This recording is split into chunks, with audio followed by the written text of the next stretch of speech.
Oh, Sleeping Beauty, the princess who inspires, in some, the eternal question, pink or blue, or in others, inspires the question, when and where are you from? Oh my god!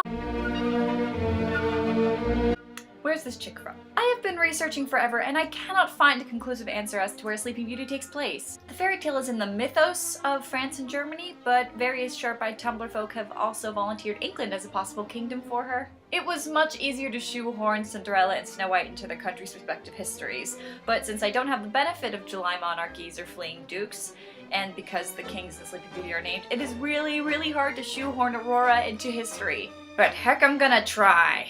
I say Aurora's kingdom is England in the 14th century, and Philip's is France. They stand poised on opposite sides of the 100 Years' War. Historical context. The real 100 Years' War was an ongoing conflict between England and France between 1337 and 1453. After several French kings died without a male heir, the English king tried to claim France as his own through a matrilineal relation to the French royal bloodline. The French supported the deceased king's cousin, Philip of Valois, while the English supported Edward III. Okay, play along. What if Philip of Valois was our Prince Philip? And what if Edward III had an older sister who was conveniently written out of England's history because she had to live anonymously in the forest with 3 fairies for her own protection? Philip and Aurora's engagement nullifies the reason for there to even be a 100 Years' War. Philip of Valois takes the throne, which pleases the French, and Edward III's sister is his queen, which pleases the English. The French and English royal bloodlines are one. Wow, will you look at that, we just erased a war. Apologies to my favorite person ever. Well, hey, if England and France are friends now, then I guess that's the end of the video. We can all go home. Y'all know better by now. Aurora's kingdom. Their marriage and the union of 2 nations means they have to deal with not just one, but 2 countries worth of problems. If they're crowned in 1328 and bypass the 100 Years' War, let's see what other problems they face. How about a famine? From 1315 to 1317, a huge famine caused by unnatural rainfall killed a bunch of crops, limited salt production and the curing of meats, and made bread available to only the nobility. The poor little peasants had to resort to eating tree parts. And each other. Oh, and the famine covered both England and northern France, killing about 10% of the population and leaving the other 90% weak from starvation and disease. There's also a little something that historians like to call the Little Ice Age, which made England its coldest temperatures in the 1340s and the 1350s. And of course, the big kahuna, the Black Death. Bring out your dead! The Black Death hits France and England in 1348-ish and kills anywhere from 20 to 50% of the population. And since everyone wants someone to blame for the plague, guess who's the scapegoat for this one? If you guessed Jewish citizens, you're right! The Jewish people are targeted, persecuted, and killed to such a high degree during the Black Death that Pope Clement VI has to issue 2 papal bulls urging the clergy to protect them. Both of these bulls are ignored after the Holy Roman Emperor says, if they die, you can have their stuff. There's also a peasants' revolt in 1381, but let's be honest, between the famine and the plague, Aurora and Philip aren't living to see that. So we've got starvation, disease, climate madness, and religious persecution. Aurora as queen. Considering she has 18 lines in the film, it is really hard to analyze Aurora for potential queenliness, but by gum, we're gonna try Rachel rating scale style. Diplomacy. Tension is likely high between the newly united France and England. Aurora has to maintain ties to her home nation while charming the pants off France. It's also her responsibility to protect her Jewish citizens from the violence of the Christians. Aurora doesn't say or do anything in the film to give me a sense of how good she'd be at negotiations. Not that it really matters considering the French queens had very little say in political affairs at the time. I'll get to that in influence. But she does have the loyalty of 3 fairies. However, her connection to the fairies isn't as helpful as, say, Snow White's alliance with the dwarves. Not only does their magic have limits, but they demonstrate a serious unwillingness to work within the confines of the law. They'll be heartbroken when they find out.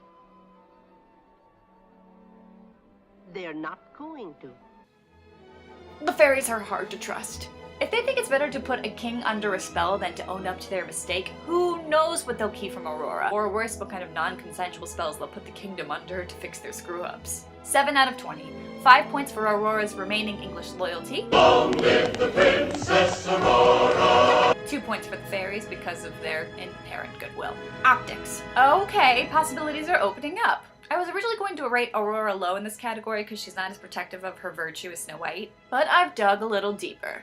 In the 14th century, chivalry undergoes a huge revival. Knights and courtly love are in vogue. People love the chanson de geste, and courts have minstrels who sing about perfect heroes, and epic deeds. The story of Prince Philip who slew the dragon to save his gorgeous ladylove is a chivalric tale for the ages. This puts Aurora in a position to be the Kim Kardashian of the 14th century. Just like Kim represents what modern America values, Aurora would be a pop culture icon of the chivalry that France and England valued. 10 out of 10. Economics. Aurora brings English coffers to the marriage, which are depleted post-famine. The agricultural sector is in a bit of a flim-flam. Maybe she had a nice dowry?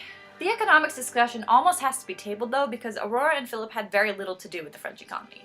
The French king only lived off money from his privately owned lands and could really only tax people in times of great need. Court revenues, tax auditing, and all money dealings happened in the Paris Court of Accounts. By the late 14th century, kings and nobles had very little control over even the great needs taxes. The Court of Accounts called the shots way more than the king did. 3 out of 20 for any remaining English money Aurora was entitled to upon her marriage. Influence. After the First Crusade, which saw a lot of Frankish princes go to war, the church loves France, and France loves the church, giving a lot of power to bishops. In fact, the queen's role in French politics gets way reduced in the 13th and 14th centuries because the bishops edge their way in. Most queens have to act through their son to exert any power behind the scenes. As of the 13th century, the queen didn't even attend the meetings of the Council of the King.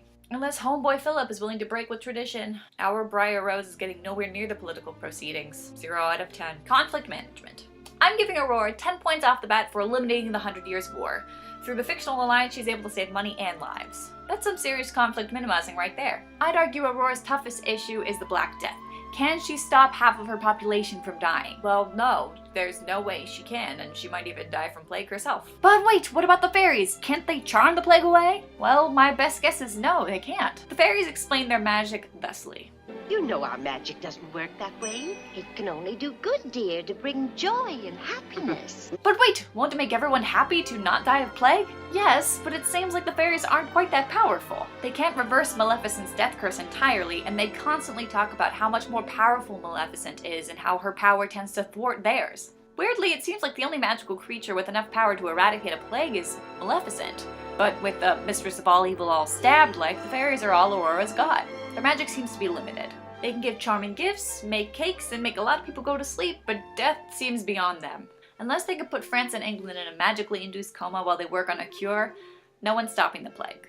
10 out of 40. Bringing Aurora to a grand total of 30 out of 100. This is one of those cases like Cinderella where human intervention just won't fix the conflict, and there's little in the source material to tell us how the princesses would handle it. Okay, since putting Aurora in 14th century England was a stretch of my imagination, there's a lot of room for debate here. Would you put her somewhere different? Let me know, and I'll see you next time.